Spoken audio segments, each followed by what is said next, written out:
let's move on, guys, because this is the big one. Like, this is the one where I was like, all right, I'm enjoying this show so far. I'm liking it, but episode 3. Episode 3, guys, was the bomb. I loved do people still say the bomb? I don't know. I loved episode 3. So episode 3, it picks off right where episode 2 left off, man. We get him in the back to tank. Obi-Wan's still calling out to him, or at least that's how I interpreted it. We get amazing suit up scene with Anakin being put into the Darth Vader suit, and I loved the way that this was done. It just, you could feel just how much of the humanity was lost from Anakin during this suit up scene. You've seen them put the arms and robotic legs on him. They're putting all this mechanical stuff on his back, on his neck. You see the final shot as the helmet just comes over, and look at Hayden Christensen's face, man. Like, the makeup done on that, and just like the pain and agony and hatred that is on his face in this shot alone as the helmet comes down. It's just so great. And then there he is. We got Vader in this episode, and we got a lot of Vader in this episode. I didn't really expect to get as much Vader as we got in episode 3. I was hoping we'd get a lot of Vader in this show, but they gave us a lot of Vader in this show. And we immediately, another thing on my list, I really wanted to see Vader's castle, guys. Vader is in his castle. He's on Mustafar. He's sitting on his throne as he's taking the call from Reva, letting him know that Obi-Wan has been found. And they brought James Earl Jones back to do the voice. He sounds so good. I think they modularized it a little bit. I think that they did change it, because in Rogue One, when you heard Vader's voice done by James Earl Jones, you could hear a little bit of James Earl Jones' voices now. Like, he's an older guy. I think he's close. I think he's in his 90s. His voice just sounded more like the original trilogy Darth Vader voice, and I loved it. It gave me goosebumps. It was so good. Meanwhile, as Vader is on his castle on Mustafar, we've got Obi-Wan and Leia. They are on another planet where they were supposed to meet up with someone, and they never showed up. So Obi-Wan's pretty much like, oh, we can't trust people. They're not showing up. They're not coming. And then Freck, we get introduced to Freck. This nice guy. He's just working on this mining planet. He's like, hey guys, you need a ride? and I liked this guy. Like, I don't know what it was about him. He just seems so like the everyday guy just doing his job, working. But Obi-Wan notices that he has the Imperial flag on the back of his truck, or hover truck, whatever you want to call the thing. And I like how they dove into that, like how they dove into people that are on the Empire's side. Like, Freck says, like, yeah, hey, I'm glad to meet people who like the Empire as much as I do. Like, nothing wrong with a little order and control. Am I right? And it was just really interesting to get this world fleshed out just a little bit more, this time period of Star Wars, people's ideologies and where they stand on the Empire. There's a lot of people that are for it. There's a lot of people that are against it. Obi-Wan and Leia, they're in the back of Freck's hover car, and they actually start a really fascinating conversation. Obi-Wan starts telling Leia about how, like, when he was taken to be recruited into the Jedi, he was taken very young. He didn't really remember his family. He thinks he had a brother, but he was very young at the time, so he doesn't really know. And it was really interesting to get that kind of look into Obi-Wan and get a little bit more of his backstory in that way. And then these stormtroopers come, and Freck picks them up, and I felt kind of bad for these stormtroopers guys later on, because these stormtroopers, I really liked the look that they gave us into the stormtroopers. They just came across as everyday workers. They were just everyday men. You know, they're like, hey, Freck, we know you. We did a job. Freck's asking how the day was. They have a connection. They have a relationship. They obviously see each other a lot. They're doing their patrols. They're just doing their jobs. I mean, they work for the bad guys, but they're just guys doing their jobs, and they get picked up, and they're sitting with Obi-Wan, they're sitting with Leia, and Obi-Wan's like, oh, this is, I think it was Luma, or whatever her name was, and they're all just having a conversation, and they're farmer, and Obi-Wan and Leia are saying they're farmers from Tull, and eventually Obi-Wan slips and says, oh, her name's Leia. The Stormtrooper's like, I thought you said her name was Luma, and Obi-Wan kind of saves a little bit. Oh, Leia, that was her mother's name. Her mother died. It's still very fresh on my mind, and that was kind of cool too, because that's something that was also in episode 2. There's I love the way that they don't say it by name, but they mention Padme. You know, like Obi-Wan did have a relationship with Padme. They did have a little bit of a connection. We never really get to see how deep it was, but episode 3 in Revenge of the Sith, we do kind of see a little bit more of that connection that they might have had. And so just the little comments he makes about Leia in episode 2 where it's like, "Oh, you remind me of someone. She was very strong." She was like just talking about Padme, and in this moment too where it's like, "Oh, I was thinking about her mother." Like, he's talking about Padme. Like, I just thought it was such a beautifully well done way of doing that. And then I felt so bad for these stormtroopers cuz they're, like I said, just everyday guys doing their job. And Freck comes to, well, actually these stormtroopers I think got out, but Freck comes to this checkout point where they have to investigate the back of the truck, and Obi-Wan just kills all these stormtroopers. You just see them fall left, right. One guy falls into this laser, gets sliced in half, and it was it was an interesting experience because before with stormtroopers, when they got killed and shot, I just saw them as like avatars, like just computer generated guys that like they didn't have feelings, they didn't have any character, like they were just there to get shot up by Luke, Leia, Han, and all the good guys. And now here they are, they're kind of humanized to me, and they're just at work getting shot and killed by Obi-Wan. And I was like, I know they're the bad guys, but dang, I feel kind of bad for them. Eventually they get to this roundout point. This Imperial stormtroopers with their leader come out.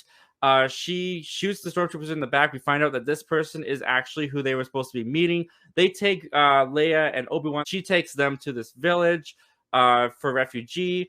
She takes them to this tunnel where they've been secretly getting Jedi out. And as they're at this village, you hear the commotion outside. You hear people starting to shut the drapes, shut the cupboards, shut the doors, hide inside. And you look out, and Obi-Wan and Leia, they look outside the window, and you see these ships come down, the Inquisitors come out, and then the black boots come down, and they start walking, and they pan up, and Vader is here. He is in the village, and he is wrecking shop. He is wrecking people, and it is glorious. Look at this right here. Look at this shot. Vader holding this guy up by the neck. His son came out and was like, "Daddy." Vader just snapped the kid's neck. That really shocked me. That was the one where I was like, this is on Disney Plus. They just snapped like a little kid's neck on Disney Plus. Darth Vader is causing all of this pain, destruction, and just pain on these people because he wants Obi-Wan to come out. He is baiting Obi-Wan, like we saw at the beginning of episode 1, where these Inquisitors came and were just trying to get that Jedi to reveal himself by causing pain to the villagers. This is what Vader's doing, and he's doing it on a level that's so much more than the Inquisitors in the first episode. And I loved every single second of it. This is the Vader I have been waiting for. I mean, we got it in Rogue One a little bit near the tail end of that film, but this is the one I've been waiting for. This was amazing. And Obi-Wan is shaking in his boots. Obi-Wan is freaked out by this Vader, by Anakin, seeing him again, seeing what he's become, the strength that he has. And he tries to get away. Obi-Wan starts running. And there he is. Bam! That lightsaber comes out, stands in Obi-Wan's way. And Obi-Wan, man, you could just feel the fear in Obi-Wan. And Ewan McGregor's performance in the show has been like the highlight. It's been so great what he's bringing to the table in this show. And you see him there, and he's standing in front of Vader. And the only thing I think that Obi-Wan ever says to Vader is he looks at Vader and he says, "What have you become?" And Vader responds, "I am what you made me." Oh my goodness, I love seeing these guys interact again. And I love seeing Hayden Christensen. I believe that he is in the Darth Vader suit the entire time. I think that's his role in this show. And it's a little thing, but I really like the physicality and the body language that Hayden Christensen is bringing to Darth Vader when he's in that suit. You can really feel how connected it is to the Anakin that was in the prequels, the way that he moved. And also, it's a good connection to how Vader moved and how Vader held himself, his posture, his body language that was done in the original trilogy. It all blends together really nicely for me. And like, again, this shot, like the way that he's holding up the guy with the Force, like a lot of times in the original trilogy, Vader did this a lot, but Hayden Christensen in the prequels was more like open hand, expressive with his hands, and that's what we're getting in this Vader. It just connects it back to me a lot, and oh man, I just appreciate the work that Hayden Christensen's doing in that suit. As long as it's him the whole time, Vader feels like prime Vader, and this is what I've wanted to see for a very long time. We get a fight between Vader and Obi-Wan because Vader is not letting Obi-Wan slip away. Obi-Wan's trying to get around these like hills on this mining field, and Vader just keeps coming for him. And it totally took me back to this shot from episode 5, Empire Strikes Back. This is my favorite lightsaber fight in the entirety of Star Wars because there's so much emotion to it. You got Luke battling who we find out is going to be his father. The way that Vader just toys with Luke throughout this entire fight, and Luke is just cowering away from Vader. He can't even, like, Vader just towers over Luke, and you can feel the fear in Luke this entire fight. I've always loved this fight in The Empire Strikes Back. I got those same kind of feelings, the same kind of vibe from this fight between Obi-Wan and Vader. I mean, it was just glorious because Obi-Wan, you could feel it. He hasn't done this in 10 years. He's rusty. He's out of shape. He's out of practice. And just the way that Vader toys with him, in the same way that he toys with Luke in The Empire Strikes Back, he's got that one hand on the lightsaber. He's one handling it. Obi-Wan can't hold his ground to him. Vader towers over him. 2 hands on the lightsaber. Vader's like, this is nothing. Yeah, this fight was so cool because it was so kind of grounded. It wasn't flashy. It wasn't huge. It didn't feel overly choreographed. It felt like this man desperately trying to hold his ground in a fight against someone who was way above his level. And this guy just being like, I've looked for you my entire life, or at least over the past 10 years, I've looked for you. I want to relish in this. I'm not going to kill you. I'm going to toy with you. One-handed lightsaber fight. You use your 2 hands. You can't hold a candle to me, man. And I just, oh my goodness. And then we get, this is my, if it's not my favorite Vader moment, it is my top 3 Vader moments. And that is when Obi-Wan, he forces Obi-Wan back. He dumps out these coals onto the ground. He dumps out this bucket of coals onto the ground. He uses his lightsaber. He puts it down on the ground and ignites the coals. And he proceeds, as this fire's lit, he proceeds to grab Obi-Wan with the Force on the other side, smack him down on the ground, and drag him into the fire. I was up on my couch. I was like clapping. I was like, this is fantastic Darth Vader stuff. This is great. And you could feel, I mean, look at this shot. Look at Vader, the way that he's just holding out his hand. He's got Obi-Wan in the flames. You know that this was like straight up revenge. There was no hiding this. Vader was like, you left me to burn on Mustafar. You left me to die in that volcano. I am going to show you just a little taste of how that felt. I want you to feel the pain. He even says, your suffering has just begun, because Anakin as Vader, he suffers every day now because of what his body's gone through and what he has to do in order to just walk around and be Darth Vader. And I wanted to scream. I was watching this at like 7 a.m. My wife was still asleep. Let's just look at it again. Like, I can't believe this moment happened. It was so awesome. And I mean, obviously, like, I felt bad for Obi-Wan. I mean, like I didn't want him to get burned. It is interesting though, because I guess Alec Guinness, we never really saw anything, like, we never saw his arms or anything. He was always in a cloak in the original Star Wars. So I guess he could have been horrifically burned underneath there.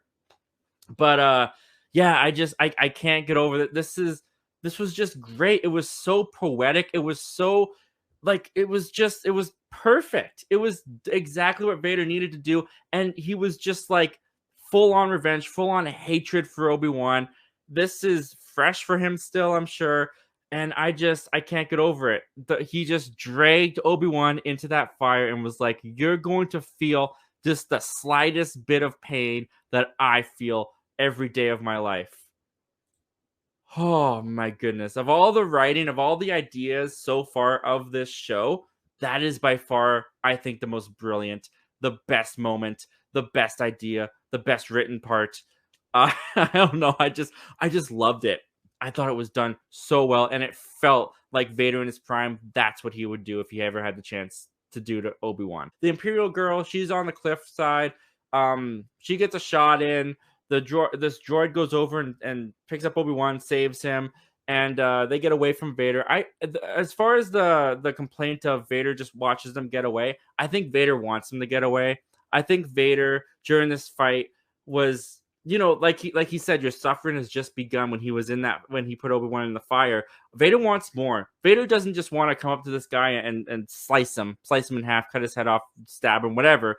Vader wants to do things to Obi-Wan. He wants it to be slow. He wants it to be painful. So he wasn't just gonna have one of his stormtrooper guys shoot Obi-Wan or jump over the fire and slam Obi-Wan down. Like, no, he's gonna wait for the perfect time. He knows Obi-Wan is out there now. He knows he's alive. It's gonna be interesting to see how they explain all of this away for the original trilogy, because Obi-Wan's supposed to be on Tatooine, living his hermit life.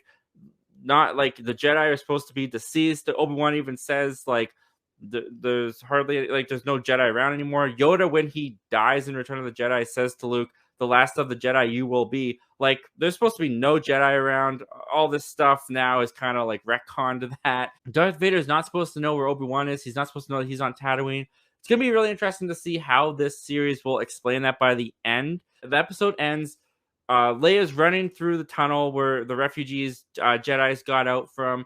Reva's on her trail. Somehow she gets in front of Leia and gets to the end of the tunnel, kills the guy that was supposed to transport them off the planet. And the episode ends with Reva chasing Leia down the tunnel. And you got to assume that she gets her, right? I mean, there's been a lot of times, more than there should be in this show, where Leia outruns adults and gets away. But that's just like a little nitpicky thing there. But that's where we're at, guys. That is Obi-Wan's episode 1, 2, and 3. At least all the stuff that I can remember. If there's stuff that you guys want to talk about, drop it down in the chats, drop it down in the comments. And I was very, very, very satisfied with episode 3.